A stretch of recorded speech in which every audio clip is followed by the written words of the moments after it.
तलवारबाज बहू। बचपन का शौक समझ निक्की के घर वाले उसका एडमिशन फेंसिंग कोचिंग में करा तो देते हैं, पर कुछ सालों बाद वही शौक जब उसका जुनून और सपना बन जाता है तो सब उसके खिलाफ हो जाते हैं। और लड़की के हाथ में तलवार दो ना, अब मैडम तलवारबाज बनना चाहती है। बच्ची का शौक समझ दाखिला करवा दिया, क्या पता था ये सब देखना पड़ेगा। अरे बहुत हो गई तलवारबाजी, आज से तू सिर्फ रसोई और बेलन देखेगी। पर मम्मी पापा, फेंसिंग भी फुटबॉल और क्रिकेट की तरह एक स्पोर्ट है।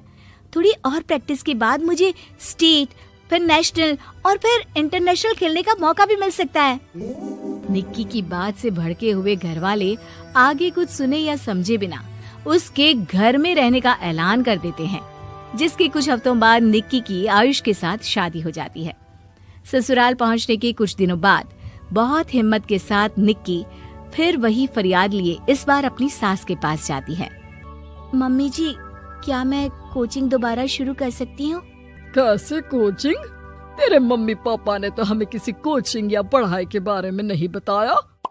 वो पढ़ाई नहीं, फेंसिंग की कोचिंग है।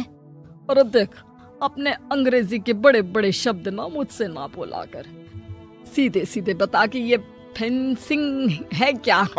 मम्मी पापा के साथ अपने एक्सपीरियंस के बाद निक्की कोई रिस्क ना लेते हुए सास से झूठ बोल मंजूरी ले लेती है और इसी के साथ निक्की के सपनों की दुनिया शुरू हो जाती है, जिसमें अब वो सुबह उठ जल्दी जल्दी घर का सारा काम खत्म करके ज्यादा से ज्यादा समय अपनी फेंसिंग प्रैक्टिस में बिताने लगती है।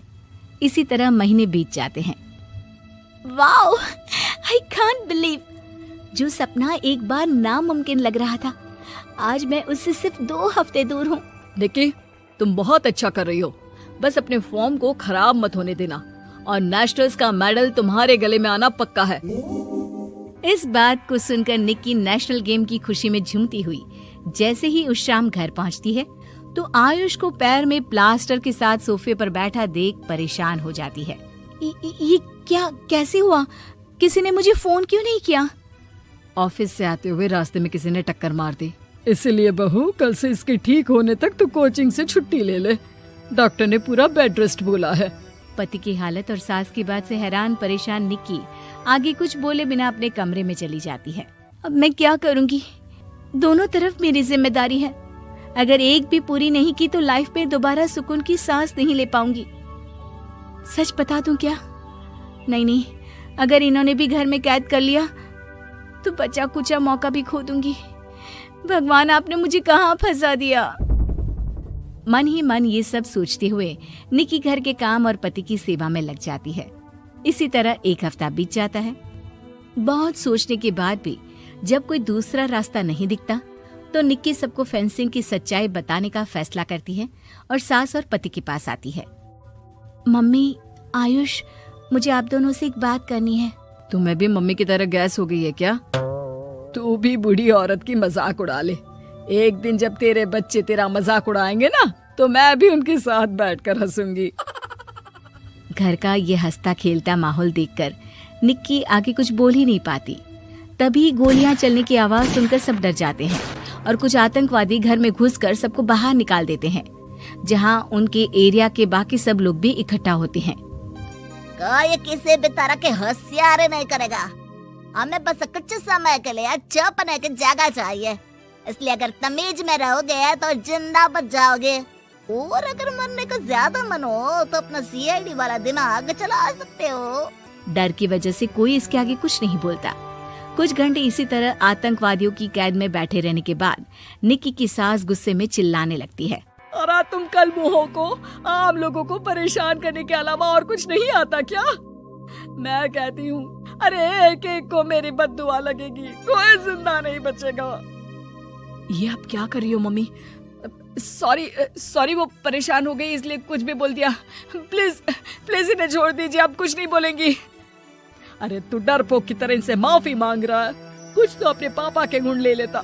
अगर आज वो यहाँ होते तो इतनी देर में सबका गला काट चुके होते। क्या मतलब? नहीं मम्मी, प्लीज दोबारा वही सब शुरू मत करना।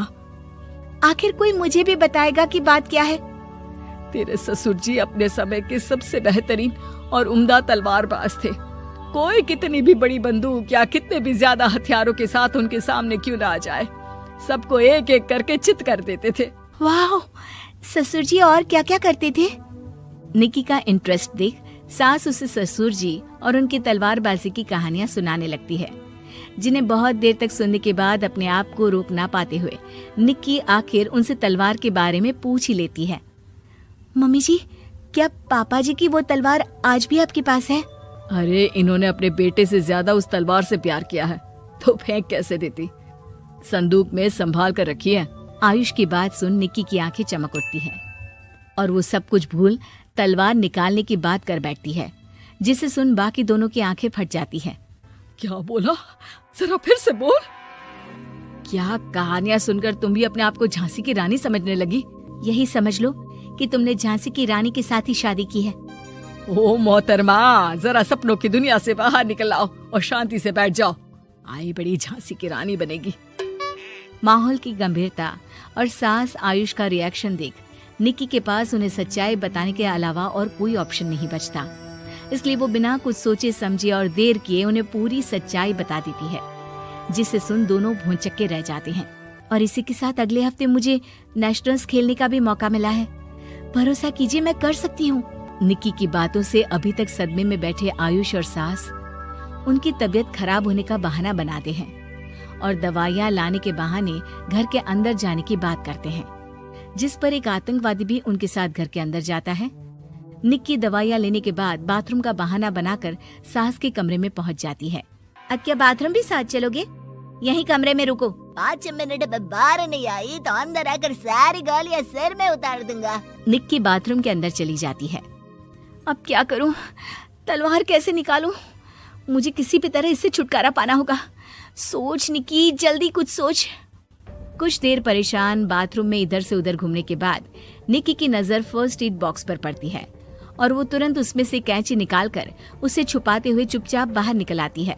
हो गया तुम्हारा सारा नाटक खत्म, अब चुपचाप ये दवाइयाँ उठाकर बाहर चलो। ऐसा बोलकर जैसे ही आतंकवादी मुड़ता है, निक्की तुरंत उसकी गर्दन पर कैंची से वार कर देती है और उसकी बंदूक हाथ में लिए संदूक से तलवार निकालने लगती है, जिसकी कुछ देर बाद वो घर के पीछे वाली खिड़की से बाहर निकलकर छुपकर एक एक करके सब आतंकवादियों पर वार करके उन्हें घायल कर देती है। अब सारे पब्लिक की कैद में आ जाते हैं। ये सब देखकर आयुष और सास के साथ सारे लोग दंग रह जाते हैं। सास का सर गर्व से ऊंचा हो जाता है। मेरी बहू सिर्फ नेशनल्स नहीं, इंटरनेशनल भी खेलेगी। हाँ।